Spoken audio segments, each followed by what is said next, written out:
First time seeing a naked man, the rancher Teased and the Apache girl quickly turned her face away. The river bent through the ranch like a long-held breath, quiet and reflective, and she had come there because the water had always answered her thoughts better than people ever did, especially now that she lived between two worlds that never fully accepted one another. An Apache woman, grown into adulthood with strength in her arms and certainty in her steps, yet still carrying the careful reserve her grandmother had taught her. And as she waded into the shallows with practiced ease, the leather of her traditional dress resting against her skin, the same way it always had, familiar and grounding, she believed she was alone. Believing solitude was something the land still granted to those who asked with respect. But the sound of water shifting behind her changed that belief in an instant. And before she could turn fully, before her instincts could decide whether to stand firm or retreat, she sensed a presence that did not belong to the river itself. And when she did turn, the sight caught her off guard so sharply that her body reacted before her mind could form words. Her hand lifting to cover her eyes, her face turning away, breath caught halfway between surprise and restraint, because standing waist-deep in the water was a man she had seen from a distance many times, but never like this. A rancher whose land bordered the old Apache paths, broad-shouldered, confident, utterly unbothered by his own exposure, and though there was nothing aggressive in his posture, nothing threatening in his smile, the moment struck her like an unexpected clap of thunder, not because of impropriety alone, but because it broke an unspoken boundary she had carried her whole life, and his voice followed, light, teasing, carrying across the water with an ease that suggested he had lived his whole life unafraid of being seen, asking if it was her first time seeing a naked man. And though the words themselves were simple, almost careless, they landed heavily, stirring a mix of embarrassment and indignation within her. Yet she did not snap back as some part of her wanted to. Instead, holding her silence as tightly as she held her composure, because she knew that dignity was not something granted by others, but something she chose for herself. And in that moment, she chose restraint over anger, even as her heart beat faster than she cared to admit. Memories of her grandmother's voice reminding her that the world beyond their people often mistook calm for weakness, and she would not allow that mistake to define her and the rancher. Sensing the shift, seemed to soften, the teasing edge of his smile fading into something more curious, more respectful, as if he realized he had stepped into a moment larger than his own humor. And he spoke again, this time slower, acknowledging her presence properly, explaining that he had believed the river empty as well, that this place had become his refuge from the weight of ownership and expectation. And though she still faced away, she listened because listening had always been her strength. And as he talked, she noticed the absence of mockery in his tone, the way his words were shaped with a surprising care. And when he fell silent, waiting rather than pressing, she felt the tension ease just enough to allow her to lower her hand, though she kept her gaze fixed on the trees instead of him. And in that quiet, something shifted between them. Not attraction or trust, not yet, but recognition. The understanding that two people could meet by accident and still choose what kind of moment it became. And she finally spoke, her voice steady, telling him that where she came from, modesty was not shame but respect. Respect for oneself and for others. And the rancher listened without interruption, nodding as if each word mattered. And he apologized, not dramatically, not with the expectation of forgiveness, but plainly as one adult acknowledging another. And that simplicity disarmed her more than any charm could have, because it suggested a man who could learn. And as the water moved around them, carrying leaves and light downstream, she turned just enough to meet his eyes briefly, long enough to confirm that his attention was now grounded in awareness, rather than amusement. And she told him her name, not as an invitation, but as a declaration of identity. And he gave his in return, the exchange quiet and equal. And in that exchange lay the beginning of something neither of them yet understood.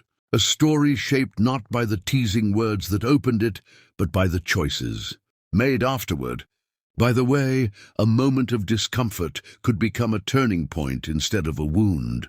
And as she finally stepped back toward the bank, maintaining her dignity without retreating into fear, she felt the weight of her ancestors steady her spine, reminding her that her presence in this world was not accidental. And the rancher remained in the water, watching her go with a thoughtful expression, realizing perhaps for the first time that the land he thought he owned held stories far deeper than fences and titles. And as she disappeared into the trees, the river returned to its quiet rhythm, carrying with it the echo of a meeting that would not be forgotten. Because some encounters do not end when people part ways. They begin there, settling into memory, waiting for the moment they rise again and demand to be understood. The days that followed did not erase the memory of the river. Instead, the moment settled quietly into both their lives, shaping their thoughts in ways neither had expected.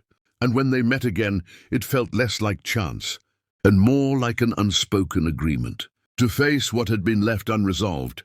Their second meeting taking place on open land where the boundary between his ranch and her ancestral paths lay thin and uncertain. And this time, there was no shock to hide behind, no instinctive turning away, only two people standing fully aware of one another. And he spoke first, his voice steady, admitting that the way he had teased her had stayed with him, not because it had amused him, but because it had revealed something about himself he had never questioned before.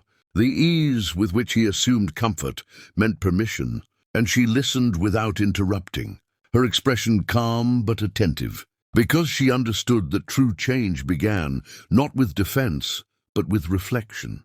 And as he talked about growing up on the ranch, about inheriting land that came with stories he had never been taught, she saw a man wrestling with the realization that privilege could exist without intention, and she responded by sharing her own understanding of land, not as property, but as a living presence that remembered every footstep, every promise broken or kept. And their conversation unfolded slowly, layered with pauses that felt thoughtful rather than awkward, each silence allowing the weight of their words to settle. And as they walked along the fence line together, she pointed out how the wire cut across old paths once used for generations, not accusing him, but inviting him to see what had always been there. And he admitted that he had felt a quiet discomfort about those paths without knowing why, sensing that something important lay beneath his ownership, but lacking the language to name it. And she told him that acknowledgement was the beginning of respect, not an end, and something in her certainty grounded him, reshaping the way he saw her, not as someone from a distant culture, but as a woman firmly rooted in her identity. And he confessed that his confidence often masked uncertainty, that teasing had been easier than vulnerability, especially in moments where he felt exposed. And she understood that impulse, having spent years navigating a world that tried to define her before she could speak for herself.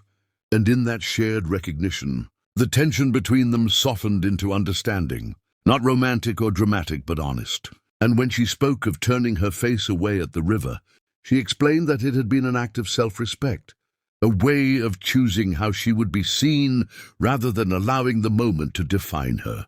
And he listened with genuine attention, realizing that strength did not always come from standing one's ground openly, but sometimes from stepping back with intention. And as the afternoon wore on, they reached a high point overlooking the valley, the river glinting below like a reminder of where it had all begun. And he said that meeting her had changed the way he viewed the land and his place within it. That ownership without understanding felt hollow, and she responded that understanding was built through consistent choices, not single gestures. And when they finally parted ways, there were no promises exchanged, no certainty about what the future held, only a shared awareness that something meaningful had shifted. And as she returned toward her community, she felt steady, affirmed in her identity rather than shaken by difference. And as he rode back toward the ranch, the land felt less like something to command and more like something to listen to.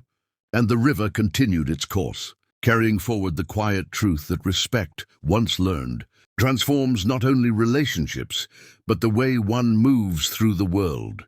And stories like this remind us that dignity, growth, and understanding often begin in uncomfortable moments. And when such stories speak to us, they deserve to be followed, shared, and remembered.